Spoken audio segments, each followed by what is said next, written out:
Good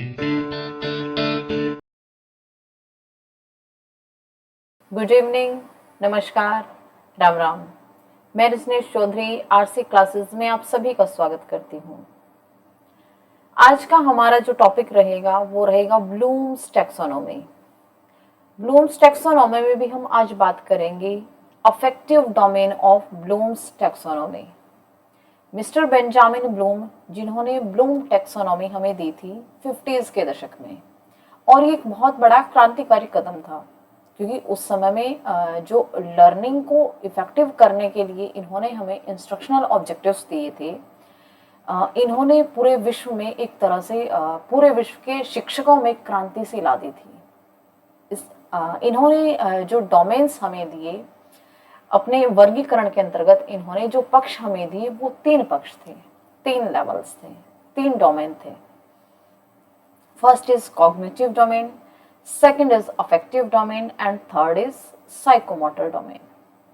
cognitive domain जिसका संबंध learner के हेड से या मस्तिष्क से होता है, जिसे हम संज्ञानात्मक पक्ष भी कहते हैं, और अफेक्टिव डोमेन जिसका संबंध मनुष्य के दिल से होता है या हार्ट से होता है, और साइकोमोटर डोमेन जिसका संबंध मनुष्य के हाथ पैर से या गत्यात्मक गतिविधियों से होता है।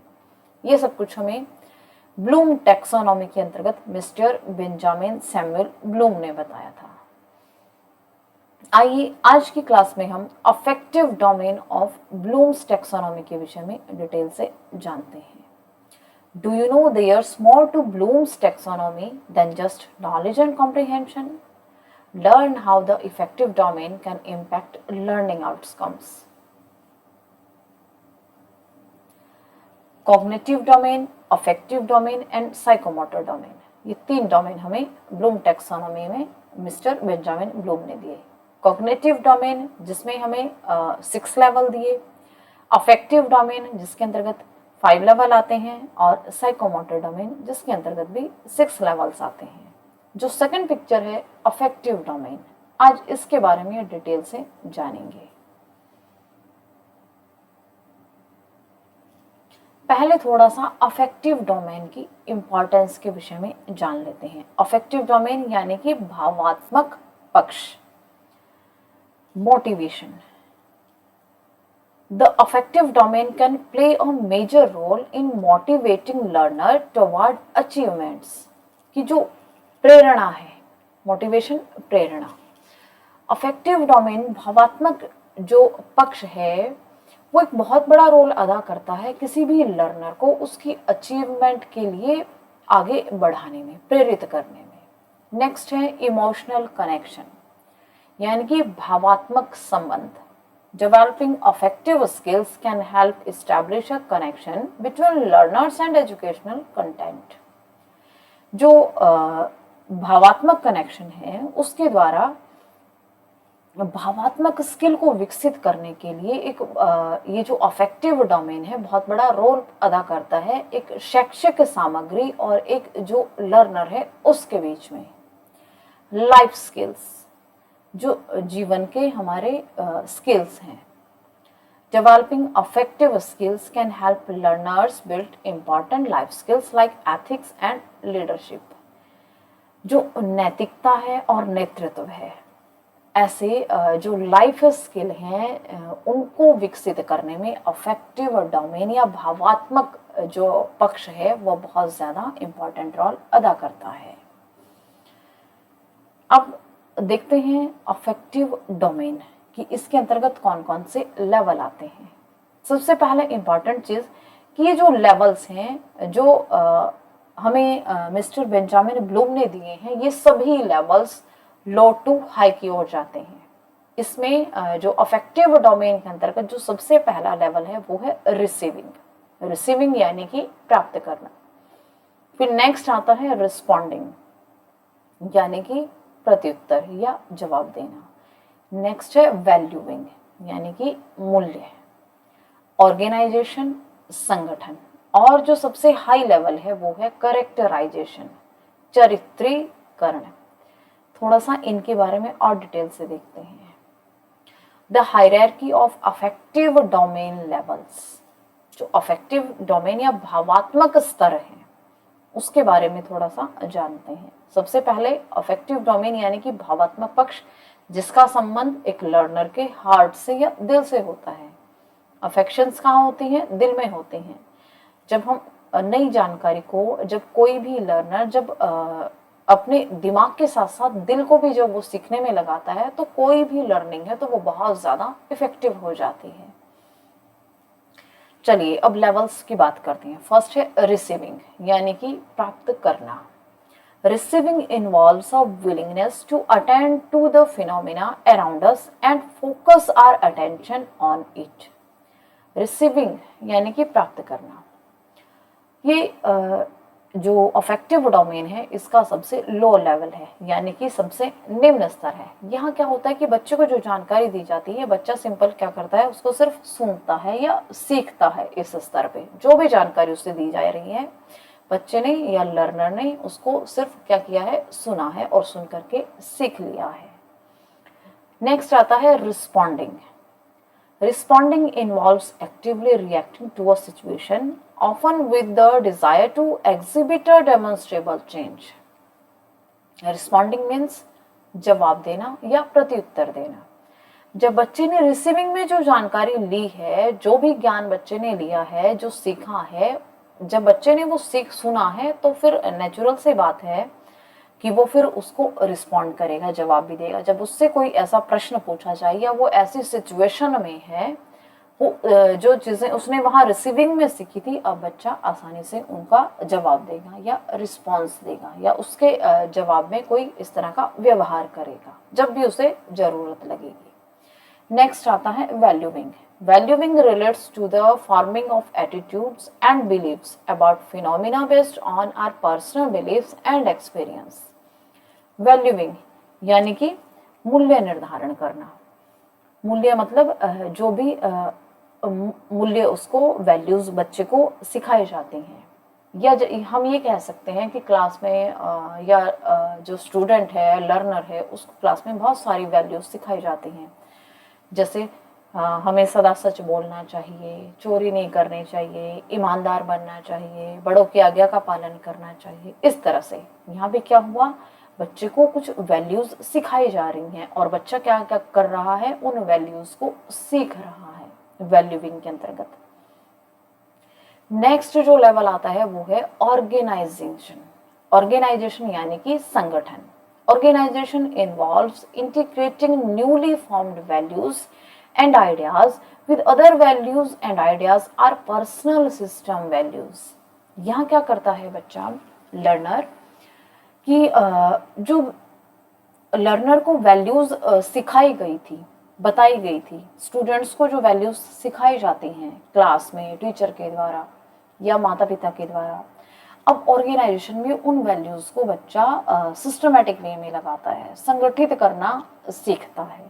यह हम ऐसे कह सकते हैं, कुछ एग्जांपल देखते हैं कि एक बच्चा है, उसकी क्लास में जो उसके क्लासमेट्स हैं, किसी का कोई सामान गुम हो गया है और टीचर उस लर्नर को बोल रहा है, स्टूडेंट को बोल रहा है कि आप सबके बैग चेक करो या देखो कि भाई ये सामान कहाँ गया। अब उसने उस सामान को जो क्लास में किसी स्टूडेंट का गुम हुआ था, एक बच्चे ने देख लिया कि वो उसके बेस्ट फ्रेंड के पास है। अब सिचुएशन ऐसी है, अब क्या सिचुएशन है कि अभी बच्चे ने वैल्यूज को सीखा था कि हमें सदा सच बोलना चाहिए, ईमानदारी से व्यवहार करना चाहिए, बड़ों की आज्ञा का पालन करना चाहिए, फ्रेंडशिप को निभाना चाहिए। अब बच्चा कंफ्यूज है, सिचुएशन ऐसी है कि अगर वो बताता है कि जो सामान चोरी हुआ है वो मेरी फ्रेंड के पास है, तो बच्चा क्या कर रहा है, वहाँ पे उसकी फ्रेंडशिप खतरे में है। और अगर नहीं बता रहा है तो सीधा सा बच्चा झूठ बोल रहा है। तो अब ये वो वाली सिचुएशन है। ऑर्गेनाइजेशन में बच्चा इस चीज को देखता है कि उसे किस वैल्यू को पहले प्रायोरिटी देनी है और किस वैल्यू को बाद में रखना है। उसे पहले दोस्ती निभानी है या पहले सच बोलना है।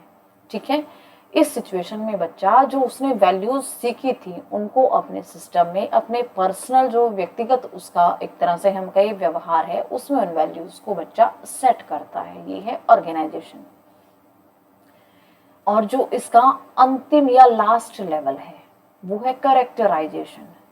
Characterization refers to the development of a personal philosophy which may influence behavior on a more enduring basis. Characterization यानी कि चरित्रीकरण। अब जो वैल्यूज बच्चे ने सीखी थी, करेक्टराइजेशन के अंतर्गत बच्चा उन वैल्यूज को, लर्नर उन वैल्यूज को अपने व्यवहार में लाता है या उतारता है, एक तरह से उन वैल्यूज को अपनी पहचान बना लेता है कि जो बच्चा है, जो लर्नर है, अब उसने अपने व्यवहार में उन वैल्यूज को इस तरह से सेट कर लिया है कि अब वो वैल्यूज ही उसकी पहचान बन गई हैं। जैसे कि महात्मा गांधी, वो किसकी वजह से जाने जाते थे कि वो कभी भी झूठ नहीं बोलते थे, अहिंसा का पालन करते थे। यानी कि जो वैल्यूज थी, सदा सच बोलना, अहिंसा का पालन करना, इन वैल्यूज को उन्होंने अपने व्यवहार में सेट कर लिया था और ये वैल्यूज ही उनकी पहचान बन गई थी, यानी कि करेक्टराइजेशन हो गया था। करेक्टराइजेशन के अंतर्गत इस तरह से जब हम अपने जो हमारा व्यक्तित्व है, हमारा व्यक्तित्व जिन वैल्यूज की वजह से पहचाना जाता है, वो करेक्टराइजेशन होता है। जब हम उन वैल्यूज को अपने व्यवहार में इस तरह से संभालें कि वो वैल्यूज ही हमारी पहचान बन जाए, तो वो करेक्टराइजेशन के अंतर्गत आता है।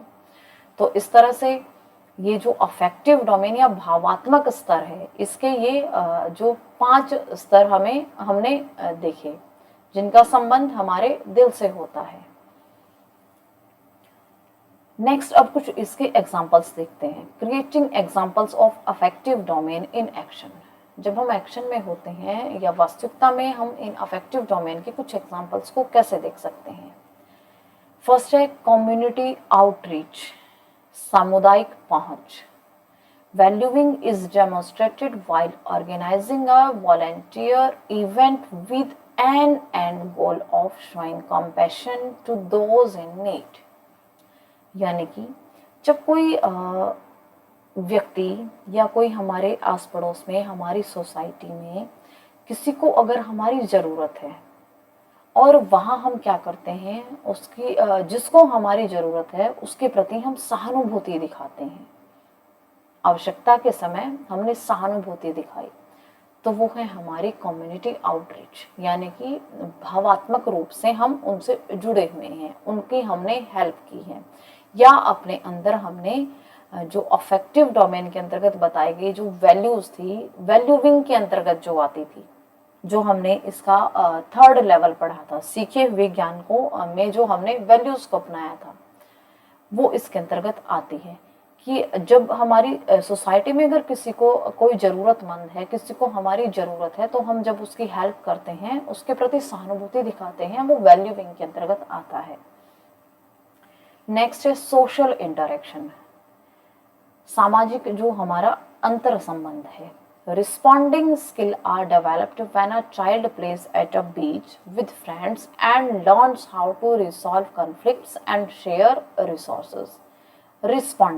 रिस्पॉन्डिंग जो हमने जो हमारा 2nd लेवल था, रिस्पॉन्डिंग यानी कि जवाब देना, वो सोशल इंटरेक्शन के तहत कैसे आएगा कि मान लीजिए एक बच्चा जब बीच पे खेल रहा है और वो वहाँ कोई प्रॉब्लम्स को ऐसे सिचुएशन में है कि उसके सामने कुछ बाधाएं आ रही हैं, जब वो उसको सॉल्व कर रहा है और हम क्या कर रहे हैं, उसके कॉन्फ्लिक्ट्स को दूर करने की कोशिश कर रहे हैं, तो रिस्पॉन्डिंग स्किल इस तरह से डेवलप हो रहा है।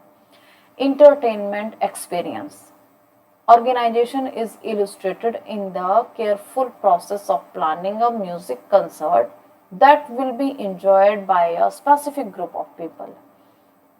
ऑर्गेनाइजेशन या जो संगठन है, जो लेवल है, उसका एक एग्जाम्पल है कि जो इंटरटेनमेंट का जो एक्सपीरियंस है, हम इस तरह का कोई कंसर्ट जब करते हैं, प्लान करते हैं, उसको पूरा करते हैं, क्योंकि हमें पता है कि इस कंसर्ट को जब हम सिस्टमैटिक वे में ऑर्गेनाइज करेंगे तो एक स्पेसिफिक ग्रुप एक ऐसा है जो जिसका इससे मनोरंजन होगा, तो वो एक तरह से ऑर्गेनाइजेशन के अंतर्गत आता है। नेक्स्ट हम देखते हैं कि जो teaching strategy for developing affective domain skills.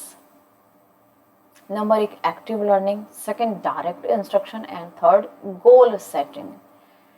Active learning जो सक्रिय लर्निंग है हमारी, वो कैसे होगी, use activities that requires active participation like group discussion and role playing, to help students develop higher level skill, affective skill, higher level affective skill, कि जो learner है उसको इस तरह की एक्टिविटीज़ में इन्वॉल्व किया जाए, उसकी भागीदारी की जाए कि जो उसकी भावात्मक उच्च स्तर के जो स्किल हैं उनको बढ़ाया जा सके। जैसे बच्चे को ग्रुप डिस्कशन में पार्टिसिपेट कराया जाए, रोल प्लेइंग में पार्टिसिपेट कराया जाए, इस तरह से जो भी एक्टिविटी बेस्ड जितने भी परफॉर्मेंस हैं बच्चे को उनमें इन्वॉल्व किया जाए।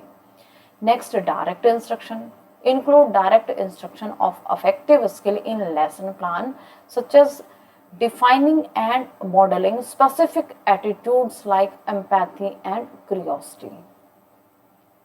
बच्चे को जो ये वैल्यूज हैं इनके बारे में डायरेक्ट निर्देश दिया जाए। जो वैल्यूज हैं जैसे जिज्ञासा है और भी जो वैल्यूज हैं हमारी, इनको परिभाषित किया जाए ताकि बच्चा इनकी वैल्यू को समझ पाए।